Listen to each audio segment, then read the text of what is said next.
What is the damage these tariffs and all have done to you? Industry machine. Rishabh. People are going out of job. There is so much uncertainty that whether tariff is going to go high, tariff is going to go down. We are 100 years behind. These machines are from where? But all made in China. Made in China. सिर्फ कुछ ही हफ्तों में 13,000 करोड़ रुपए की market value trend की wipe out हो गई है। ट्रेंड लिमिटेड 2020 के एंड में ट्रेंड का स्टॉक 687 रुपीज पे ट्रेड कर रहा था। अक्टूबर 24 तक ये ऑल टाइम हाई 8,345 रुपीज तक पहुंच गया और स्टॉक्स भी अपने ऑल टाइम हाई से लगभग 50% तक नीचे आ चुका है। अब यहाँ पर कंफ्यूजन ये आती है कि कंपनी ने लॉसेस भी अपने रिपोर्ट नहीं किए हैं, कंपनी का रेवेन्यू भी 17% से ग्रो हुआ है, स्टोर्स भी एक्सपैंड हो रहे हैं और फिर भी ये स्टॉक क्रैश करता जा रहा है। इसी टाइम पर गो फैशन कंपनी भी ऑल टाइम लो पर आ गई है। वेदांता फैशन ने भी 52 वीक का लो टच कर दिया है और एनालिस्ट ने एपीजेल स्टॉक पे कॉन्फिडेंस लॉस करना स्टार्ट कर दिया है। यहाँ से एक डेंजरस इन्वेस्टर्स के लिए क्वेश्चन निकल कर आता है, अगर ग्रोथ है तो मार्केट रिवॉर्ड क्यों नहीं कर रहा है? रीजन ये है कि इंडिया की अपीयरल इंडस्ट्री के अंदर कुछ बड़ा शिफ्ट हो रहा है। इंडिया का फैशन मार्केट फाइनेंशियल ईयर 30 तक 16 लाख करोड़ तक हो सकता है। सुनने में बुलिश लगता है ना, लेकिन ग्राउंड रियलिटी क्या है? Thousands of such units here in this small town of Tirupur in southern India power over a third of India's $16 billion garment exports, and US is their key market. They churn out millions of pieces of garments such as this for big US retailers and brands, some costing their clients just barely $1.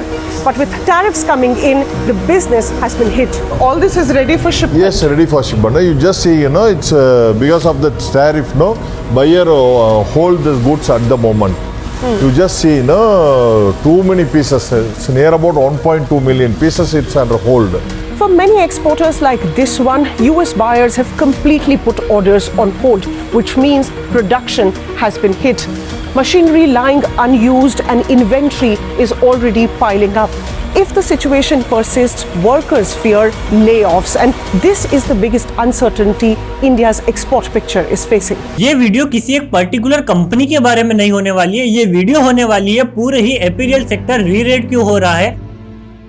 Point number 1 में देखते हैं growth के बारे में। पहले अपीयरल investing बहुत simple थी, अगर रेवेन्यू 20 से 30% ग्रो कर रहा होता है तो स्टॉक ऊपर जाता ही जाता है। अब ये रूल टूट चुका है। एग्जांपल देखिए, ट्रेंड का रेवेन्यू 17% से ग्रो हुआ है, फिर भी स्टॉक 50% तक गिर गया है और 13,000 करोड़ रुपए की वैल्यू डिस्ट्रॉय हो गई है। पहले ग्रोथ आती थी नेचुरली तरीके से, लोगों के पास पैसा हुआ करता था, लोग एक्सपेंसिव और बेटर कपड़े खरीद पाते थे। लेकिन जो आज के टाइम पे ग्रोथ आ रही है वो आर्टिफिशियली तरीके से पुश की जा रही है, नए नए स्टोर्स खोले जा रहे हैं और कंपनी का फोकस भी नए स्टोर्स खोलने पर ज्यादातर है। और प्राइस एडजस्टमेंट की जैसे मैंने बात करी, अब कंपनी हर एक कपड़े को 1999 वाले प्राइस पे बेचना चाहती है या फिर 2499 वाले प्राइस पे बेचना चाहती है, जो कि पहले ऐसा नहीं हुआ करता था। और अगर स्टोर्स प्रोडक्टिवली ग्रो नहीं हो रहे हैं तो मार्केट के लिए वो चीज वैल्यूएबल नहीं है। इसीलिए आज की कंपनीज ग्रोथ रिपोर्ट कर रही है और फिर भी स्टॉक्स गिरता जा रहा है। पॉइंट नंबर 2, कंज्यूमर का टेस्ट बदल रहा है। यहीं से अपीयरल स्टोरी और इंटरेस्टिंग हो जाती है। इंडिया का फैशन कंज्यूमर स्टैटिक नहीं है, टेस्ट रैपिडली इन्वॉल्व होता जाता है और इसका इंपैक्ट ग्लोबल ब्रांड्स पे क्लियरली दिख रहा है। यूनिक्लो इंडिया ने फाइनेंशियल ईयर 25 के अंदर 45% की सेल्स की ग्रोथ दिखाई गई है,